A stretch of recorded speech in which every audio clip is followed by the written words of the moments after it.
अस्सलाम वालेकुम बच्चों, आज हमने बायोलॉजी क्लास 9 और चैप्टर 1 में हम पढ़ रहे हैं level of organisation. Level of organisation के अंदर हम पढ़ चुके हैं सब एटॉमिक, एटॉमिक लेवल, उसके बाद हमने मॉलिक्यूलर लेवल पढ़ा और आज हमें बच्चों पढ़ना है ऑर्गेनेली और सेल लेवल और उसके बाद दूसरे में पढ़ना है टिश्यू लेवल।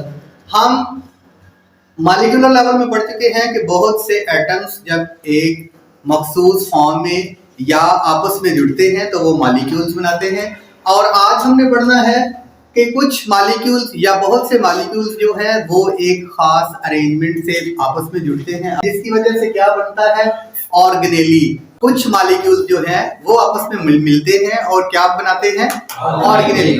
अब बच्चों ऑर्गेनेली क्या है? सब सेलुलर पार्टिकल आप इसको कह सकते हैं। जो इसके सब सेलुलर पार्टिकल्स हैं वो किससे मिलके बनते हैं?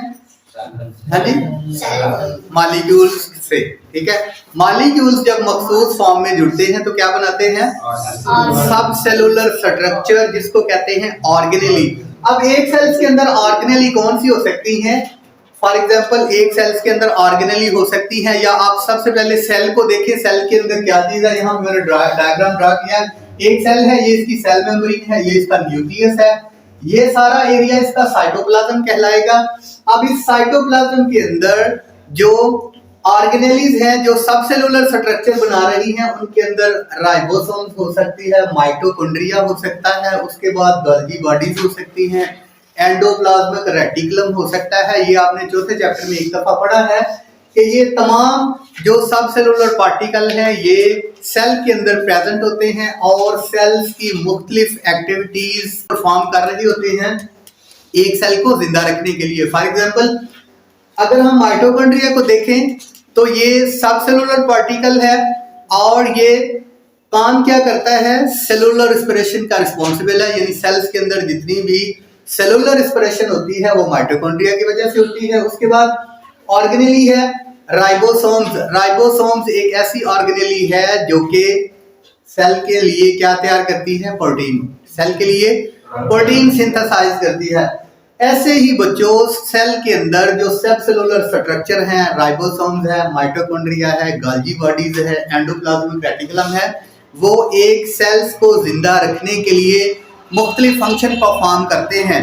ऐसे ही जैसे एक बिल्डिंग को तमीर करने के लिए लेबर काम कर रही होती है, मिस्त्री अपना काम कर रहा होता है, एक मजदूर अपना काम कर रहा होता है, कोई मजदूर अपना काम कर रहा होता है, ऐसे ही एक सेल के लिए तमाम ये सब सेलुलर पार्टिकल जो हैं ऑर्गेनेली कहलाती हैं और ये तमाम एक सेल को जिंदा रखने के लिए अपने पार्टिकुलर फंक्शन को परफॉर्म करती हैं। उसके बाद बच्चों हमने देखा माइटोकॉन्ड्रिया सेलुलर रेस्पिरेशन कर रही है, राइबोसोम प्रोटीन सिंथेसाइज कर रही है। अब एक सेल जो है वो यूनिसेलुलर जानदारों के अंदर एक ही सेल अपनी जिंदगी के तमाम जो फंक्शन है वो परफॉर्म कर रहा होता है, और जो मल्टी सेलुलर ऑर्गेनाइजेशन है उसमें एक से ज्यादा सेल जो हैं वो मिलके एक बॉडी को बनाते हैं, एक इंडिविजुअल को बनाते हैं। यानी हमने यहाँ पे यही पढ़ा ऑर्गेनाइजेशन के लेवल में कि जो मॉलिक्यूल्स हैं क्या बनाते हैं? ऑर्गेनेली। ठीक है, ऑर्गेनेली जो है वो एक सेल का सब सेलुलर स्ट्रक्चर कहलाता है। ठीक है, बहुत से सब सेलुलर स्ट्रक्चर जब सेल्स के अंदर मिलकर काम करेंगे, ठीक है, तो क्या क्या होगा कि एक सेल बनेगा। ठीक है, वो होगा सेल लेवल, ये एक मुकम्मल सेल है।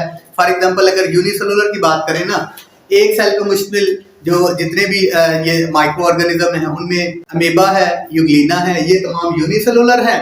और मल्टी सेलुलर जितने जानदार हैं वो हम तमाम जो लिविंग ऑर्गेनिज्म देख रहे हैं, बड़े बड़े एनिमल्स, ये तमाम जो है ये मल्टी सेलुलर है, छोटे जानदारों से लेकर बड़े तक। अब बच्चों हमने पढ़ना है टिश्यू लेवल। ठीक है, यहां तक समझ आ गई ऑर्गेनेली और सेल लेवल की।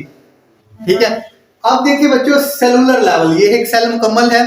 अब सेलुलर टिश्यू लेवल का मतलब है कि एक खास किस्म के जो सेल्स हैं वो आपस में जब मिलते हैं, यानी सिमिलर सेल्स का एक ग्रुप जो है वो टिश्यू कहलाता है। ठीक है, एक ही तरह के सेल्स का एक ग्रुप क्या कहलाता है? टिश्यू। फॉर एग्जांपल ये सेल है, एक ही किस्म के सेल्स हैं, वो कार्डियक सेल्स हैं या मस्कुलर सेल्स हैं, वो एक खास किस्म से यानी एक ही तरह के सेल्स जब आपस में मिल जाएंगे तो इसको क्या कहेंगे हम? एक टिश्यू। ठीक है, अब टिश्यू बच्चे जो है अब टिश्यू जिस जगह पे प्रेजेंट है, फॉर एग्जांपल प्लांट के अंदर प्रेजेंट है तो उसकी उस कैटेगरी का उसका नाम होगा। अगर वो एनिमल्स के अंदर प्रेजेंट है तो वो उसका नाम जो है वो उस कैटेगरी के लिहाज से होगा। फॉर एग्जांपल अगर जो प्लांट्स हैं उसके अंदर टिश्यू है तो उसकी टाइप्स हो सकती हैं, वो एपिडर्मल टिश्यू हो सकता है या तो वो ग्राउंड टिश्यू हो सकता है। अगर वो टिश्यू प्रेजेंट है एनिमल्स के अंदर तो अगर वो नर्व्स बना रहा है, अगर वो नर्व्स का टिश्यू है तो वो नर्वस टिश्यू कहलाएगा। अगर वो मस्कुलर टिश्यू है, ठीक है, मसल्स को बना रहा है, मसल्स के अंदर प्रेजेंट है एक ही तरह का सेल्स का ग्रुप, तो वो क्या कहलाएगा, मस्कुलर टिश्यू। ऐसे ही बच्चों जो है वो कार्डियक टिश्यू, अगर कोई जो टिश्यू है या खास किस्म के जो सेल्स हैं वो कार्डियक मसल्स को बना रहे हैं, हार्ट के मसल्स को बना रहे हैं, तो वो क्या कहलाएगा, कार्डियक टिश्यू। यानी अब ये जो लेवल हमने पढ़ा है इसमें ये पढ़ा कि एक ही तरह के सेल्स जब आपस में मिलते हैं एक टिश्यू फॉर्म करते हैं, और बहुत से टिश्यू अगले अगले लेवल के अंदर हम पढ़ेंगे कि बहुत से टिश्यू जब आपस में मिलेंगे तो क्या बनाएंगे, एक ऑर्गन को। ठीक है, यहाँ तक जो हमने 2 लेवल पढ़े हैं। इसके बाद इंशाल्लाह अगले जो 2 लेवल्स हैं उनके साथ दोबारा मुलाकात होगी। अस्सलाम वालेकुम।